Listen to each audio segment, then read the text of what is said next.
अजब रमा राघवची जोडी। माफी मागतो हात जोडून। जे काही झालंय ना वहिनी आई गुरुजी ते माझ्या बायकोची चूक आहे हो, आणि ती चूक अत्यंत अत्यंत गंभीर आणि धक्कादायक आहे, मला मान्य आहे। पण त्यात रमाचा काय दोष आहे?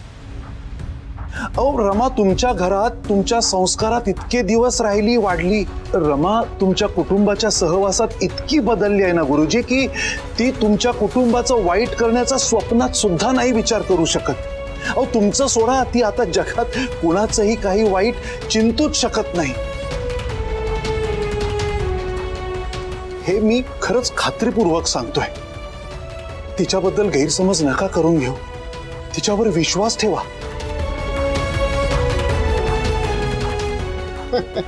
गजाननराव यांच्या या अशा बोलण्यालाच तुम्ही प्रत्येक वेळेला भुललेला आहात।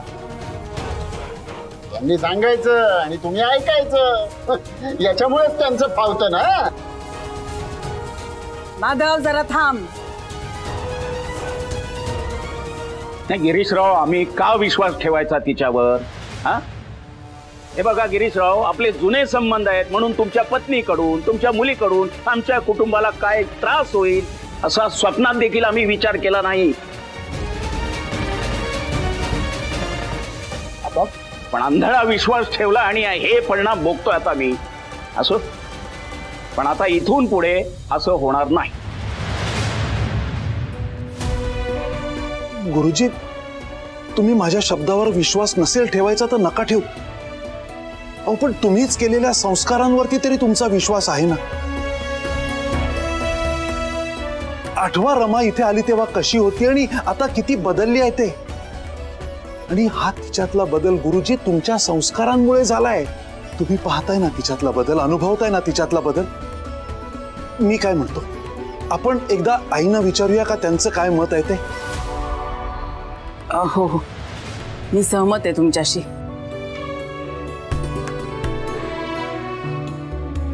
हे बघा गुरुजी, जे काही झालंय ना त्यात सर्वस्वी माझ्या बायकोचा दोष आहे, त्यात रमाचा काहीही दोष नाही आहे।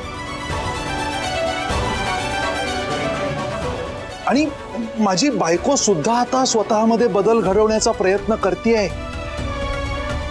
तुम्ही हे जर फक्त समजून घेतलं ना तर तुम्हाला माझं बोलणं पटू शकेल गुरुजी।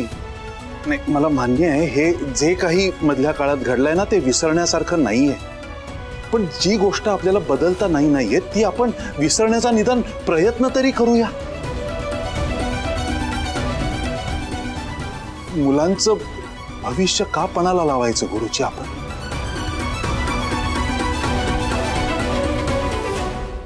गिरीशराव हे असं बोलणं तुमच्यासाठी सोपं आहे गिरीशराव, पण त्याचं जळतं ना त्याला कळतं। माझ्या कुटुंबाने जे भोगलंय ना ते मी कधी विसरू शकत नाही। गजानना जरा शांत डोक्याने विचार कर ना। आई गुरुजी बघताय ना मुलांचं किती प्रेम आहे एकमेकावर, निदान त्यांचं प्रेम बघून तरी सगळं विसरा।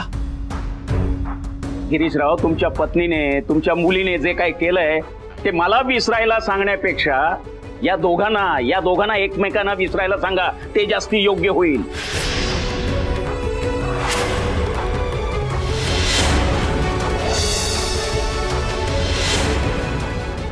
गुरुजी गुरुजी बघताय ना दोघं किती अनुरूप आहेत एकमेकांसाठी, आणि आधी तुम्हाला यांचं प्रेम पटलं होतं, मान्य होतं म्हणून तुम्ही होकार दिला होतात ना। तो दिला ना, दिला, पण या दोघांनी मला अंधारात ठेवून तो होकार मिळवला होता।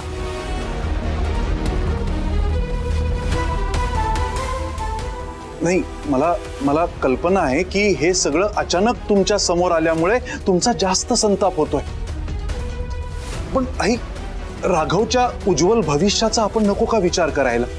नाही म्हणजे आज माझं जे काही आहे ना ते उद्या रमाचं आणि अर्थातच तिचा नवरा म्हणून पर्यायाने राघवचंही होणार आहे।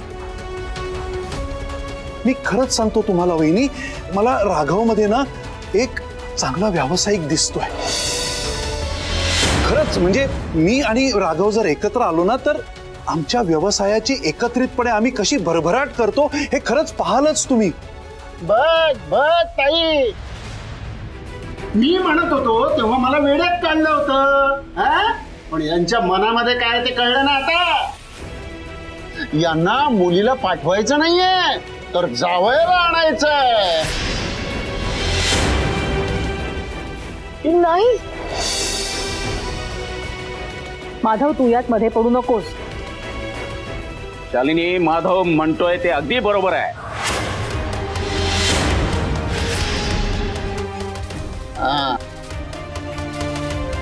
आता सगळं सत्य समोर येतंय. ऐकतेस नाही? यांना काय हवंय ते, यांच्या मनात काय आहे ते. त्यांना जावई नकोय, त्यांना त्यांच्या मालमत्तेचं रक्षण करण्यासाठी राखणदार हवा आहे.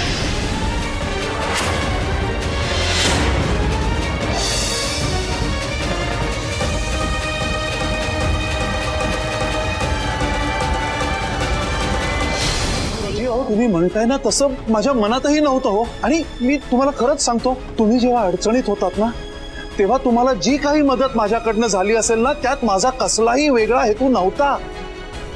गुरुजी, खरं तर हे घर माझं आहे हे तुम्हाला कळू नये अशी रमाची इच्छा होती, कारण तिच्यासाठी तुमचा स्वाभिमान जास्त महत्वाचा होता.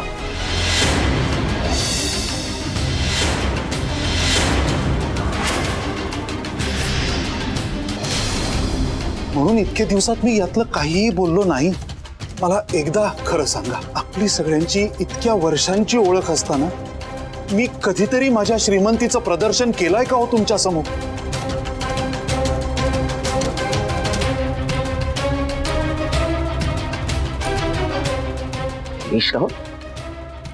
हे घर तुमचं आहे?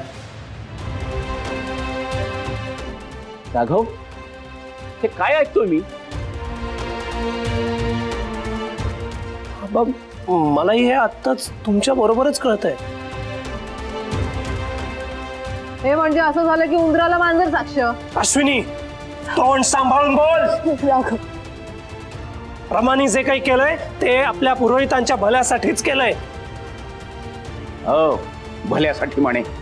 आता मला सगळं कळतंय राघवा, तू तर आता काही बोलूच नको. आता सगळं सत्य कळायला लागलंय. गिरीशराव, आधी उपकारांचा डोंगर रचायचा आणि नंतर माझ्या मुलाला तुमच्या कयात करून घ्यायचा बेत होता. पण आता हे ढोंग बंद करा, याचा काही उपयोग होणार नाही. हो, आमच्यावर ही जी काही परिस्थिती ओढावली ना त्याला कारणीभूत फक्त तुम्हीच आहात. नाही गुरुजी, नाही. पण आमची काहीतरी थोडी पुण्याई आहे म्हणून आम्हाला हे सगळं लग्न आधी कळलं. पण आता हे लग्न होणं कदापि शक्य नाही.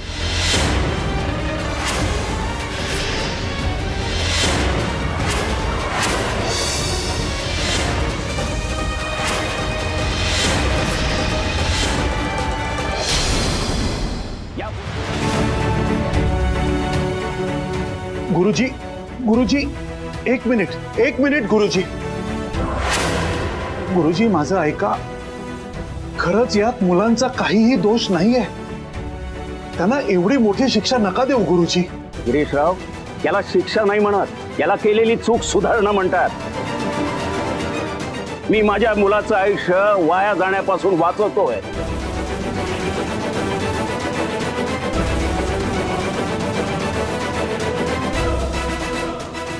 गुरुजी, तुम्ही विचारी आहात.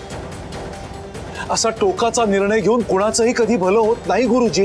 गिरीशराव, माझं आणि माझ्या कुटुंबाचं भलं बुरं बघायला मी समर्थ आहे. त्यामुळे मी जो निर्णय घेतलाय तो विचारपूर्वक घेतलाय, त्यात आता बदल होणे नाही.